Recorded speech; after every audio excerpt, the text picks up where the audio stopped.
1 in 4 billion. That's the number the mathematicians ran, twice on different calculators, because they thought the first answer had to be wrong. 1 in 4 billion is the odds of getting struck by lightning while holding a winning lottery ticket, while a meteor lands in your backyard. It's the kind of number that doesn't happen, not in this lifetime, not in 10 lifetimes. And yet, on a humid Tuesday afternoon in June, inside a half-empty casino in Las Vegas, a 53-year-old woman from suburban Illinois sat down at a Megabucks slot, pressed the button twice in the span of 41 minutes, and walked out with the kind of money that breaks brains. Let me back up, because to understand how insane this story really is, you need to understand the machine. You need to understand Megabucks. Megabucks is the linked progressive slot system that international game technology runs across every major casino floor in Nevada. It's the granddaddy. It's the one that built the myth of the Vegas jackpot. Every spin on every Megabucks machine in the state, and there are hundreds of them, scattered from the Strip down to the dustiest locals joint in Henderson, feeds one single pot. One pot. Grows by the second. And the odds of hitting that top prize? Roughly 1 in 49 million per spin. That's already absurd. That's already lottery tier impossible. People play this machine their entire lives and never see the reels line up. Now multiply that against itself. 1 in 49 million times 1 in 49 million. That's where you get the 4 billion figure. That's the math on hitting it twice, on the same machine, in the same session, by the same person. The house didn't think it was possible. The eye in the sky didn't think it was possible. And honestly, neither did she. The casino has worked very hard over the years to keep her name quiet, so I'll give you what's on the public record. She was a retiree, widowed. She'd flown in for a long weekend with her sister. She wasn't a whale, she wasn't a high roller. She had maybe $400 in her purse and a plan to lose 200 of it before dinner. That was the whole trip. That was the budget. She sat down at a Megabucks machine near the back wall, ordered a Diet Coke, and started feeding it $3 maxes. Because here's the thing about Megabucks, and this is the part most people don't know. You have to bet the maximum to be eligible for the top jackpot. If you're playing for 1 credit, 2 credits, you can hit the symbols and you get nothing. The big one only triggers on a full 3-coin wager. The house designs it that way on purpose. It pushes the action. It forces commitment. She'd been at it maybe 20 minutes, down about $90, nothing happening. And then the reels stopped. 3 Megabucks symbols, in a row, center line. The machine froze. The lights went berserk.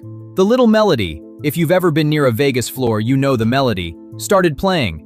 And a pit attendant came jogging over because on Megabucks, nobody pays out automatically. The amounts are too large. The protocols are too strict. The jackpot was a little over $12 million. 12.1 to be exact. Now here's where most stories end. Most stories, the woman starts crying. The casino brings out the oversized check. The husband or sister faints. Somebody calls a lawyer. Roll credits. But this story doesn't end here. Because she did something nobody, and I mean nobody, does after hitting a Megabucks. She kept playing. And this is where it gets interesting. The protocol after a major jackpot hit is exhaustive. Surveillance has to review the spin. A technician has to verify the machine wasn't tampered with. Gaming control has to be notified. Paperwork has to be started. All of that takes hours. Sometimes the player gets a comped suite, a meal, anything to keep them happy while the bureaucracy moves. She accepted none of it. She told the pit attendant very politely that she'd like to keep her seat, please, because she was having a nice time. And the attendant, who was probably 30 seconds from losing his mind, said yes, of course, whatever you want. So she sat there, same stool, same machine, same $3 maxes, while a half-dozen casino staff buzzed around her doing paperwork on the 12 million she'd just won. And 41 minutes later, 41 minutes, this is documented, this is on the timestamp from the eye in the sky, the reels stopped again. 3 Megabucks symbols, center line. The pit attendant, the same guy, dropped his clipboard. Just dropped it.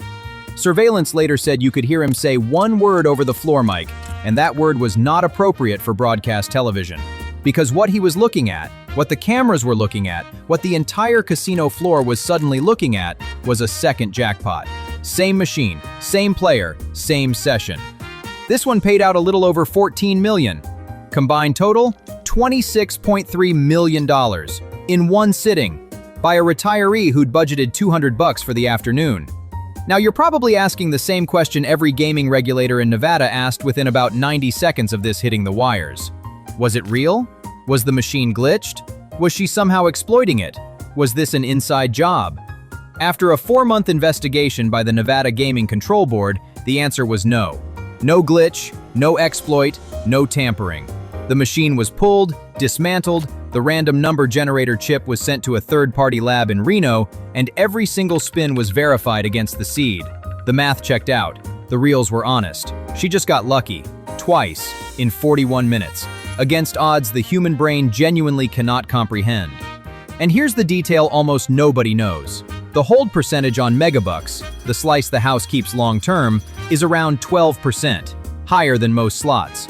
The reason it's that high is because the top prize is so astronomically rare that the operators have to compensate elsewhere in the math. Every regular player at every Megabucks across Nevada was effectively subsidizing the pot she walked into. And then, she didn't just take the pot, she reset it, and then took the reset too. Think about that for a second. The entire architecture of the linked progressive, hundreds of machines, millions of spins, years of player drop, funneled into one woman's seat on a Tuesday afternoon, twice, inside an hour. The casino, to their credit, paid her out in full. No quibbling, no structured annuities trying to nickel and dime the present value. She took the lump sums, signed the paperwork, and was on a flight home by the weekend. She gave one interview, ever, to a local paper back in Illinois, and in it she said something I think about a lot. She said, "I don't feel different, I just feel like I'm done." And then she disappeared. Never gambled again, not publicly, not on record. Bought a house, set up trusts for her grandkids, and went quiet. Now here's the question I want to leave you with, and I want a real answer in the comments.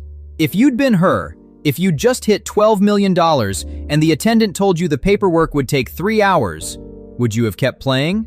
Would you have pressed your luck on a machine that had already given you the impossible? Or would you have walked away, taken the win, and lived? Because she didn't walk, she pressed, and the math broke for her a second time.